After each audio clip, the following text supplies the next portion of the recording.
questions? Écrivez à Francis et Philippe à l'adresse studio@commercial-cube.radio. Attention, c'est le débat. Mais prends pas ça pour du cash. Je sais pas trop comment me positionner face à ça. Philippe Richard Bertrand, c'est un militant qui est employé d'une organisation, je pense à but non lucratif, qui s'appelle Vivre en ville, qui lance un registre des loyers. Et donc, cet individu-là, qui a aussi par ailleurs une entreprise où il vend des sous-vêtements, se fait, je sais pas comment on dit, doxer, là, c'est ça le mot correct? Je sais pas. Là, bref, il se fait attaquer sur la page de son entreprise par des propriétaires fonciers qui, évidemment, sont contre ce registre-là. Et donc, il est pas content, évidemment, de se faire dire que, en fait, ces produits sont de basse qualité par des gens qui ne sont pas des clients. Mais c'est vraiment une stratégie un peu, qu'on pourrait dire, d'intimidation. Mais à quelque part, j'imagine que les propriétaires voient le registre des loyers comme de l'intimidation eux aussi. Fait que, bref, c'est de la chicane. Ouais, mais honnêtement, cette technique-là, elle est déloyale, c'est cheap, c'est pas correct. Tu peux encore une fois être contre pour, mais d'aller t'attaquer à une entreprise où tu as possiblement pas commandé des produits. By the way, ça nous est arrivé. Je sais pas si tu te rappelles, là, pendant la crise à Ottawa des camions, là, puis il y avait des drapeaux fuck Trudeau puis tout. Puis j'avais fait une intervention à TVA de dire c'est beau d'être choqué, là, mais d'être rendu de marquer d'acheter des drapeaux fuck Trudeau, là. Il y avait un estique de limite. Et là, on avait eu comme un avalanche de mauvais commentaires qui n'avaient aucun rapport sur notre entreprise. Mais on a été chanceux que Google a été très, très vite de nous répondre, de dire on voit bien que ça n'a aucun rapport. Ils ont tout enlevé. En tout cas, ceci étant dit, faut-il mettre en place un registre des loyers au Québec? Ouais, c'est ça. Je voulais pas trop personnaliser la patente, moi. Qu'il y ait de la chicane, fine, mais sur le fond, en fait, du point de vue économique, la question est légitime. Ça fait des années qu'on en parle, qu'il y a différentes tentatives. Et là, donc, il y a comme une équipe, là, un groupe de personnes, qu'on peut dire militants, là, qui tentent de faire ça. Apparemment, il y aurait déjà quelques dizaines de milliers de personnes qui auraient mis leur prix de loyer là-dessus. Qu'est-ce que tu en penses, toi, Phil? Honnêtement, je pense qu'une réforme de la loi, OK, est nécessaire parce que en ce moment... Quelle loi? Ben, en fait, je sais pas c'est quoi le nom de la loi, mais la loi qui régit la protection des propriétaires d'immeubles. C'est dans le sens où un locataire qui paye pas, OK, c'est extrêmement difficile. Là. Quand je parle à des amis qui ont des plex, là, le locataire ne paye pas 5-6 mois. Il arrive devant le tribunal du logement, je ne sais même pas comment ça s'appelle, paye son loyer. Tribunal administratif. Okay?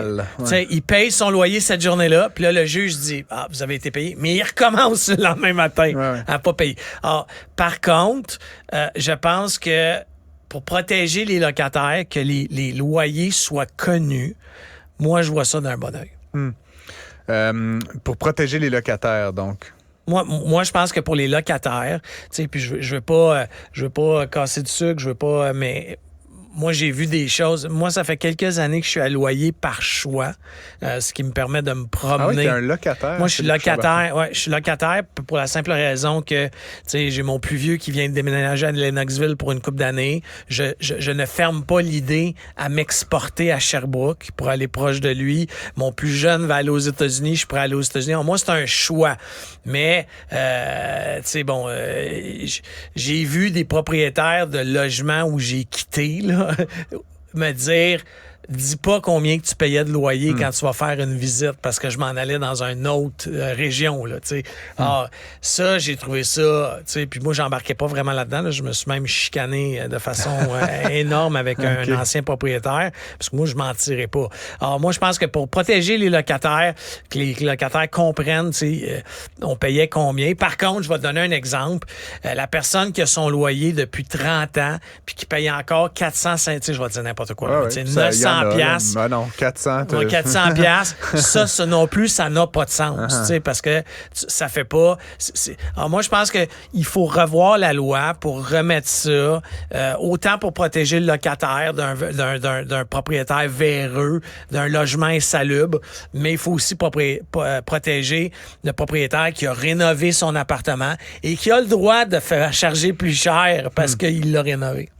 Moi, Phil, j'ai une vision assez je pense, peut-être unique là, de tout ça. Ben, déjà, je pense que c'est une très mauvaise idée, le registre des loyers. Puis, tu sais, entre nous, c'est toujours un peu le fait. Puis, tu sais, j'aime bien le mot militant là-dedans, Phil. C'est toujours une gang d'un peu d'enragés là, qui n'ont pas des notions d'économie très avancées. Je pensais que tu allais dire ceux qui ne payaient pas leur loyer. Non, puis je veux pas rentrer là-dedans. Honnêtement, c'est comme je te dis, pour moi, c'est un marché, le marché de l'immobilier, dans lequel tu as de la demande, tu as de l'offre. Je suis comme, on en a parlé, je pense quasiment à chaque jour cet été, Phil.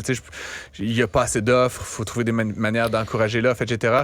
La demande, elle est semi-connue, là, le nombre de personnes divisé par la taille moyenne du ménage. Pour moi, macroéconomiquement, là, le domaine le marché de l'immobilier, il devrait pas être si compliqué à gérer. Je rejoins ton ouais. point de vue, Francis, c'est que c'est pas aux propriétaires fonciers privés, des gens comme toi, moi et d'autres, OK, d'offrir à la nation québécoise des loyers à prix modique. OK, c'est pas, à moins que ton appartement que tu loues est comme un peu pas au goût du jour. Sauf que c'est au rôle du gouvernement de bâtir des condos pas chers puis de créer. Ça, c'est le rôle du gouvernement. Mais le propriétaire, comme toi, t'es propriétaire. Là où j'en ai, Phil, c'est que c'est un marché. Tu comprends? Puis moi, le gros beef que j'ai avec les registres de loyer puis le tribunal d'accès administratif du logement puis tout ça, c'est que prends 100 unités d'habitation. Mettons qu'il y avait 100 personnes au Québec là, puis qu'il y avait 100 logements. C'est sûr que si tu en prends 20 ou 25 ou 30, puis cette proportion-là, là, je cherchais des chiffres, je les ai pas trouvés exactement, mais j'ai le sentiment qu'avec le temps, Phil, les mécanismes de protection des locataires se sont beaucoup raffinés, endurcis. Il y a un petit côté, là, c'est justement ces espèces de militantisme qui fait en sorte que sur mes 100, là, prends-en 25, là, puis mets-les à un prix qui n'a pas d'allure, là, $1 par mois. Là. Encore une fois, je fais de la grosse caricature. Qu'est-ce que tu penses qui arrive aux 75 autres?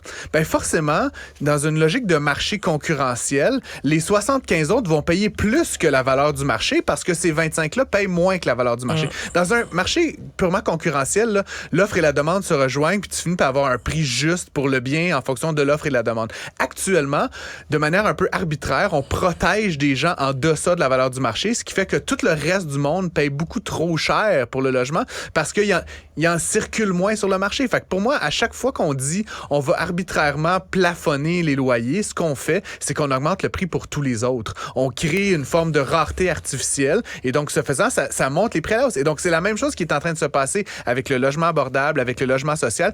Plus on va faire de logement abordable et social, plus ça va être cher pour la classe moyenne parce que on enlève des unités du marché. On dit ça va être pour les petits copineaux qui se classent. Puis les autres qui n'ont pas le privilège d'accéder à un logement abordable, mais ils vont payer le prix du marché, puis ça va être plus élevé pour eux. Je vais donner un exemple. Sans être propriétaire de l'endroit où moi je réside, là, j'ai de l'immobilier. Moi, je me suis assis avec une locataire dernièrement. J'ai montré les factures d'hydroélectricité. J'ai montré un paquet d'affaires. Non, mais j'ai juste été chanceux, encore une fois. C'est une amie, là, c'est plus facile dans ce temps-là, mais j'ai été capable de lui démontrer, OK, avec les améliorations, les petits bad luck qu'on a eu dans l'année, etc. J'ai dit, il faut que j'augmente ton loyer plus cher que la norme. OK? Bon, là, vous allez me dire, t'es un hors-la-loi, nanana. Mais c'est pas moi qui allais assumer de ma poche, tu comprends, l'augmentation de certaines choses. Alors moi, j'ai été chanceux, puis tu sais, je pense que ça a augmenté de 135$ là, par mois, mais c'était plus cher que l'augmentation qui est normalement prévue. L'autre élément, Phil, que je voulais en venir, c'est qu'avec cette obsession sur le prix, là, c'est une de mes expressions fétiches, moi, mais c'est ces gens qui connaissent le prix de tout et la valeur de rien. Là. Évidemment, en plafonnant les prix puis en créant des dispositifs qui cherchent à plafonner de manière complètement démesurer les prix à des niveaux bien inférieurs à la valeur de marché, qu'est-ce qui se passe? Ça crée, Phil, de l'insalubrité. Ça fait en sorte que tu as des propriétaires qui auraient envie de rénover, qui auraient envie d'entretenir du parc immobilier, qui ne le font pas. Pourquoi? Parce que ta personne qui est là depuis 40 ans puis qui paye $485 par mois, là, qu'est-ce que tu vas investir là-dedans? Tu comprends? Il n'y a aucune manière de rentabiliser l'investissement. Mais ce qui fait que le parc immobilier au Québec, il est peu cher, mais après, c'est de la merde, tu comprends? Puis plus ça va aller, plus on va maintenir les prix. Peu cher, faut s'entendre, là, parce que avec la crise qu'il y a en ce moment, puis on en a parlé souvent aussi avec les recherchistes journalistes là, qui sont plus jeunes d'âge que nous. Il y a personne qui trouve son loyer peu cher. Là, pis, sauf le monde qui sont là depuis 30 ans. Non, right? Ça, je suis d'accord. Mais tu as la chance, un peu comme dans la Russie communiste, d'avoir un copain qui te passe son appartement en cession de loyer. Tu vas avoir un deal qui est un peu injuste. Moi, chaque personne qui me dit « Hey, je paye 600$ de loyer par mois », je trouve ça injuste pour le reste de la population. C'est comme, c'est une forme d'individualisme. Ça, je suis d'accord. Par contre, le logement insalubre, qu'il y ait un registre ou pas, il va être insalubre. Parce que, comme dans n'importe quel panier de fruits, t'as tout le temps une pomme un peu plus maganée que l'autre. OK? Alors, dans le panier de fruits des propriétaires, t'as une gang de véreux. Mais Phil, Non, mais attends. Je dis pas que c'est tout le monde. C'est la pomme dans un panier de fruits. Même un propriétaire bien intentionné, si tu ne peux pas ajuster les prix... c'est sûr! Puis je te parle... Puis un propriétaire, mais les propriétaires... Donc, imagine, Phil, que c'était l'État qui gérait ça, tu comprends?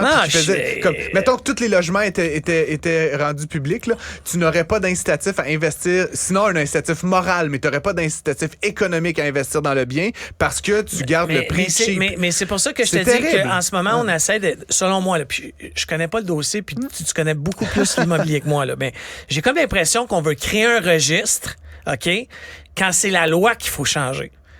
On veut créer... Mais moi, je pense qu'il faut changer ni la loi, ni créer un registre. Phil, ce qu'il faut faire, puis ces gens-là qui prennent beaucoup de leur énergie puis de leur temps à constituer des espèces de mesures de préservation, de prix pas cher, qui font juste renforcer le problème. Simonac, on peut-tu tout mettre notre attention à créer de l'offre sur le marché du logement en subdivisant des logements, en transformant du commercial en résidentiel, en enlevant les obstacles à la construction, en se débarrassant de toute cette espèce de connerie de logement abordable et social pour juste faire du foutu logement. Tu comprends? 1000 logements, 10 000 logements, 100 000 logements. Il y en aura plus de problème. Imagine si le gouvernement du Québec aurait mis 645 millions, comme il vient de mettre dans Ford puis la filière de batterie, à 2 millions de subventions par emploi créé.